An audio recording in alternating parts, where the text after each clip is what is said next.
மகாவிஷ்ணுவுடன் Malaysia நேரடி சந்திப்பு ஜூலை 26, 27, 28 தேதிகளில் கோலாலம்பூரிலும், ஜூலை 29, 30, 31 தேதிகளில் செரம்பானிலும், ஆகஸ்ட் 1, 2, 3 தேதிகளில் ஜொகூர் பார்விலும் நடைபெற உள்ளது. இதற்கு முன்னர் மலேசியாவில் நடைபெற்ற நேரடி சந்திப்பில் கலந்து கொண்ட பலரின் பொருளாதார வாழ்க்கை, குடும்ப வாழ்க்கை மற்றும் ஆன்மீக வாழ்க்கையில் மிகப்பெரிய மாற்றங்கள் ஏற்பட்டுள்ளன. இந்த அரிய வாய்ப்பை தவறவிடாதீர்கள். இப்போதே உங்கள் பெயரை முன்பதிவு செய்து கொள்ளுங்கள். குருவே சரணம். அனைவருக்கும் வணக்கம். வாழ்க்கையில் அதிர்ஷ்டம் எப்படி வேலை செய்கிறது அதை பற்றி தான் இன்றைக்கி பார்க்க போகிறோம். என்னை பொறுத்த வரைக்கும் ஆக்சுவல் உண்மையிலையும் அதிர்ஷ்டம்னு ஒன்று கிடையாது. நிறைய பேர் என்ன சொல்கிறாங்கன்னா, அதிர்ஷ்டம் இஸ் ஈக்குவல் டு அது இஷ்டம் அப்படின்றாங்க. அப்படின்னா என்ன? அது இஷ்டத்துக்கு வர்றதுனால அதுக்கு பேர் அதிர்ஷ்டம்ன்றாங்க, லக் அப்படின்னு சொல்கிறாங்க. ஆனால் இந்த உலகத்தில் லக்கும் அதிர்ஷ்டமும் அப்படி ஒன்று கிடையவே கிடையாது. ஏனென்றால் இந்த உலகத்தில் எதுவும் காரணமில்லாமல் நடக்காது, நடக்கவும் இல்லை, இனிமேலும் நடக்கவே நடக்காது. எல்லா காரியங்களிற்கு பின்னாலும் ஒரு மிகப்பெரிய காரணம் இருக்கிறது. அப்போ காரணமின்றி காரியம் இல்லை, ரீசன் இல்லாமல் ஆக்டிவிட்டி இல்லை. அப்போ எப்போ இந்த காரணமின்றி காரியம் இல்லைன்றது நீங்கள் புரிஞ்சுக்கிறீங்களோ அப்போ உங்களுக்கு தானாக புரிய வந்துடும், இங்கே எனக்கு நடக்கக்கூடிய ஒவ்வொரு செயல்களுக்கு பின்னால் ஒரு மிகப்பெரிய காரணம் இருக்கின்றது. ஒருத்தருக்கு இப்போ அபுதாபி லாட்ரியில் ஒரு 10 கோடி ரூபா இல்லை ஒரு 20 crores விழுந்துருச்சுன்னா நீங்கள் என்ன நினைக்கிறீங்க? அதிர்ஷ்டம் நினைக்கிறீங்க. அது அதிர்ஷ்டம் இல்லை, முன்ஜென்ம விளைவுகள், இந்த ஜென்மத்தில் அவர் செய்த செயல்கள், அது மட்டும் இல்லாமல் அந்த பிரார்த்தனைகள், முன்னோர்களுடைய ஆசீர்வாதங்கள், இது எல்லாமே சேர்ந்து அக்குமுலேட்டிவ் கான்ஷியஸ்னஸாக அவருக்கு கிடைக்கக்கூடிய அந்த ரிசல்ட்டு தான் அந்த 10-20 கோடி ரூபா அந்த லாட்ரி சீட்டே தவிர, அந்த லாட்ரி பரிசே தவிர, மற்றபடி நீங்கள் நினைக்கிற மாதிரி இது அதிர்ஷ்டத்தில் கிடைக்கிது அப்படின்னு நினச்சிங்கன்னா அது நமது அறியாமை. அப்போது அதிர்ஷ்டம் அப்படின்னா நீங்கள் எல்லோரும் என்ன நினச்சிக்கிறீங்கன்னா, இப்போ ஒரு 10 பேர் இருக்காங்க, 10 பேரில் படிக்காத எனக்கு வேலை கிடச்சிருச்சு, நல்லா படித்தா அவன் எவனுக்குமே வேலை கிடைக்கலனா அது அதிர்ஷ்டம் நினைக்கிறீங்க. அது அதிர்ஷ்டம் இல்லை, அக்குமுலேட்டிவ் கர்மா. கர்மானா கெட்டது மட்டும் கிடையாது, நல்லது கெட்டது ரெண்டு சேர்ந்தது தான் கர்மா. அப்போது இந்த ஜென்மத்தில் நீங்கள் வாழக்கூடிய இந்த வாழ்க்கை முறை உங்களுக்கு ஒரு பொருளை தருகிறது, ஒரு வாய்ப்பை தருகிறது, ஒரு சந்தோஷத்தை தருது, ஒரு சூழ்நிலையை உருவாக்கி தருதுன்னா, ஒரு சில பேருக்கு உருவாக்குனாலும் உருவாக மாட்டேங்குது, உட்காந்து கஷ்டப்பட்டாலும் கிடைக்க மாட்டேங்குது. உங்களுக்கு அது தானாக கிடைக்கிது, எஃபோர்ட்டே இல்லாமல் கிடைக்குதுன்னா அது உங்களுக்காக கொடுக்கப்பட்ட பழம். இவ்வளவு நாள் நீங்கள் இப்போ இந்த ஜென்மத்திலையோ முன்னாடி ஜென்மத்திலையோ இல்லை அதுக்கு முந்தின ஜென்மங்கள்லையோ உங்கள் முன்னோர்கள் ஆசீர்வாதங்களையோ ஏதோ ஒரு வகையில் அந்த மரத்தை அவங்க அன்னைக்கு வச்சுருப்பாங்க. அந்த மரம் இன்று வளர்ந்து பூ கொடுத்து காய் கொடுத்து கனியாக இன்றைக்கி உங்கள் கைக்கு வரணும் என்பது விதி. இதுதான் அதிர்ஷ்டம் நீங்கள் சொல்கிறீங்க. ஆனால் இந்த பிரபஞ்சத்தினோட விதிப்படி எதுவும் ஒன்று டக்குன்னு வந்து உங்களுக்கு கையில் நீ வச்சுக்கன்னு சொல்லி கொடுக்காது. எல்லாத்துக்கு பின்னாடி ஒரு மறைமுகமான வளர்ச்சி இருக்கிறது, ஒரு மறைமுகமான ப்ராசஸ் இருக்குது. இப்போது உங்கள் அப்பா வந்து பெரிய கோடீஸ்வரராக இருக்கார் அப்படின்னா, நீங்கள் பிறக்கும் போதே கோடீஸ்வரராக பிறக்கிறீங்க, பிறக்கும் போதே பல கோடி ரூபாய் அதிபதிக்கு நீங்கள் பிறக்கிறீங்கன்னா, இப்போ பணம் நல்லது கெட்டதுக்குள்ளே நான் போகல, அதிர்ஷ்டத்தை பற்றி மட்டும் நான் பேசுகிறேன். அப்போ நீங்கள் பிறக்கும் போதே கோடீஸ்வரராக இருக்கீங்கன்னா, அந்த கோடீஸ்வர வாழ்க்கைக்கு பின்னாடி உங்கள் அப்பாவினுடைய பல வருட உழைப்பு இருக்குது, அந்த பொறுமை இருக்குது, அந்த கஷ்ட நஷ்டங்கள் இருக்குது, அந்த அனுபவங்கள் இருக்குது. அதனுடைய ஃப்ரூட்டு தான் உங்களுக்கு இங்கே பணமாக வருது, நீங்கள் கோடீஸ்வர வீட்டு பிள்ளையாக வரீங்களே தவிர, மற்றபடி நீங்கள் என்ன நினச்சிக்கிறீங்க, எனக்கு இது அதிர்ஷ்டத்தில் வந்துருச்சுன்னு நினைக்கிறீங்க. அதிர்ஷ்டத்தில் எதுவும் வராது. அது இஷ்டத்துக்கு வந்தாலும் அது இஷ்டத்துக்கு வர்றது அது காரணமாக தான் அது இஷ்டத்துக்கு வருதே தவிர லக்குன்ற ஒரு வார்த்தையே இந்த உலகத்தில் கிடையாது. ஏன்னா இந்த உலகத்தில் ஒன்று மேனிஃபெஸ்ட் ஆகணும்னா அந்த மேனிஃபெஸ்ட் ஆகிறதுக்கு பின்னாடி அதுக்கு பின்னாடி கால சூழ்நிலை, அதுக்கு பின்னாடி இருக்கக்கூடிய உழைப்பு என்று பல விஷயங்கள் இருக்கிறது. அது இல்லாமல் இது நடக்காது. அப்போ பலர் புரிந்து கொள்ளக்கூடிய தவறான புரிதல் என்னென்னா, அவனுக்கு மட்டும் அது கிடச்சிருச்சு எனக்கு கிடைக்கலன்னு நினைக்கிறீங்க.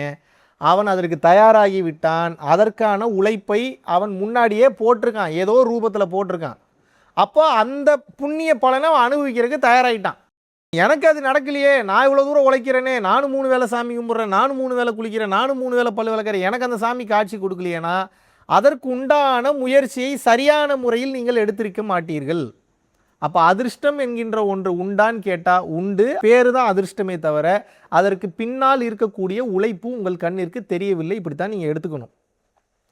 பல ஜென்ம தொடர்பு இருந்து தான் இந்த ஜென்மத்தில் ஒரு பொருள் உங்களுக்கு அப்படியே ஒரு லாட்ரி சீட்டு மாதிரியோ இல்லை அப்படின்னா ஏதோ ஹமாம் சோப்பில் இருந்து உங்களுக்கு வந்து ஒரு வீடு வந்து ப்ரைஸாக வர்றதோ ஏதோ ஒரு வகையில் உழைப்பே இல்லாமல் ஒரு பெரிய விஷயம் உங்களுக்கு கிடைக்கிதுன்னா நீங்கள் என்ன புரிஞ்சுக்கணுன்னா அதுக்கு பின்னாடி வேறு யாரோ பெரிய லெவலில் வேலை பார்த்துருக்காங்க, அது நமக்கு தெரியலன்னு நீங்கள் நினச்சிக்கணும்.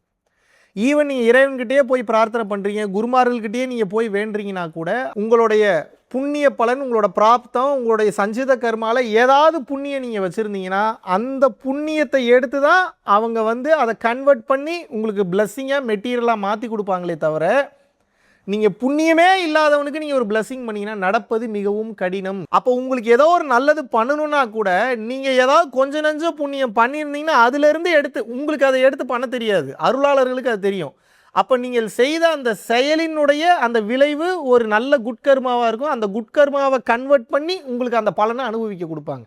நிறைய அருளாளர்களாலேயே நிறைய மனிதர்களுக்கு ஏன் அருள் செய்ய முடியவில்லை, வர்றவங்க எல்லாருக்கும் ஆசீர்வாதம் பண்ணால் ஏன் நடக்க மாட்டீங்கன்னா அவனுக்கெல்லாம் புண்ணியனாவே என்னன்னே தெரிஞ்சிருக்காது, அவன் குடும்பத்துக்கே தெரியாது.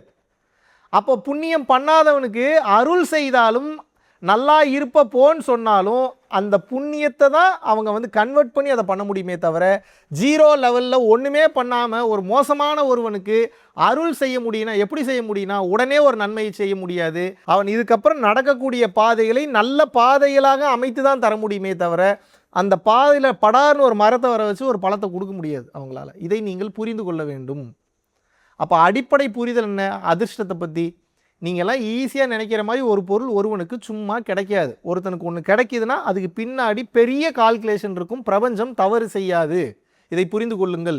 இயற்கை தவறு செய்யாது, இதை புரிந்து கொள்ளுங்கள். அப்போ இயற்கையும் பிரபஞ்சமும் தான் இறைவன்னா, இறைவன் தவறு செய்யவே மாட்டார். இதை நீங்கள் முழுமையாக புரிந்து கொள்ள வேண்டும்.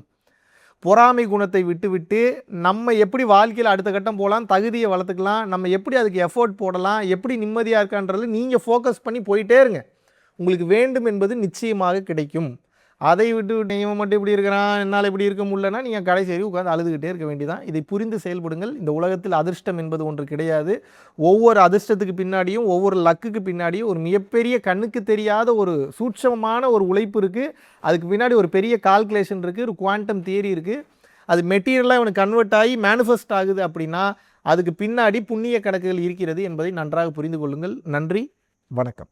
ஆகஸ்ட் மாதம் 23ஆம் தேதியிலிருந்து 29ஆம் தேதி வரைக்கும் 7 நாட்கள் வந்து பார்த்தீங்கன்னா பூட்டானில் வந்து ஒரு அற்புதமான ஒரு ஸ்பிரிச்சுவல் யாத்திரையை வந்து மேற்கொள்ள இருக்கிறோம். டெக்னாலஜிக்கு முக்கியத்துவம் கொடுக்காம மக்களினுடைய வாழ்க்கைக்கும் பிறவியில்லா பெருவாழ்விற்கும் முக்கியத்துவம் கொடுத்து போகக்கூடிய மிகவும் வளமான அற்புதமான சக்தி மிக்க ஒரு நாடு. இந்திய குடிமகன்களுக்கு பாஸ்போர்ட் என்பது அவசியம் கிடையாது, ஓட்டர் ஐடி இருந்தால் மட்டும் போதும். கீழே உள்ள கான்டாக்ட் நம்பர் கான்டாக்ட் பண்ணியும் www.paramporulfoundation.in அப்படின்ற வெப்சைட்டில் போயும் உங்களது பெயரை வந்து முன்பதிவு செய்து கொள்ளலாம். வருகின்ற ஜூலை 29ஆம் தேதி குரு பூர்ணிமா வந்து பார்த்தீங்கன்னா உலகமெங்கிலும் ரொம்ப விமர்சையாக வந்து கொண்டாடப்பட இருக்கு.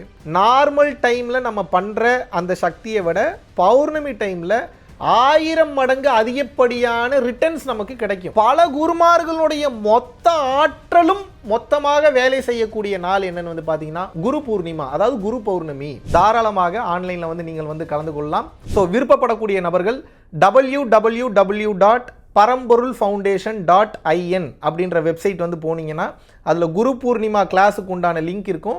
அதில் போய் உங்களது பேரை வந்து நீங்கள் வந்து ரெஜிஸ்டர் பண்ணிக்கலாம். பரம்பொருள் அறக்கட்டளை நடத்துகின்ற தினசரி அன்னதானம் மற்றும் இதர நற்காரியங்களுக்கு நீங்கள் உங்களது பங்களிப்பை தாராளமாக செலுத்தலாம். இதனால் என்னென்ன பலன்கள் கிடைக்கும் என்றால் தரித்திர தோஷம் விலகுகின்றது, அன்னக்குறைவு தோஷம், பித்ரு தோஷம், கர்ம தோஷம், பாவதோஷம் மற்றும் கிரகங்களினால் ஏற்படக்கூடிய தோஷங்களின் தீவிரமும் குறைகின்றது. மனக்குழப்பம் மற்றும் எதிர்மறை எண்ணங்கள் விலகுகின்றது. குடும்ப கலகங்கள், தொழில் தடைகள், பணத்தடை, கல்வித்தடை, திருமணத்தடை, சந்தானத்தடை, நோய் தொடர்பான கர்மபாரம் முற்றிலும் வந்து தீருகின்றது. ஆகையினால் இந்த பரம்பொருள் அறக்கட்டளை நடத்துகின்ற எல்லா விதமான நற்காரியங்களிலும் உங்களது பங்களிப்பை வந்து செலுத்துவதற்கு கீழே கொடுக்கப்பட்டுள்ள வங்கி கணக்கிற்கு தாராளமாக நீங்கள் வந்து பணம் அனுப்பலாம்.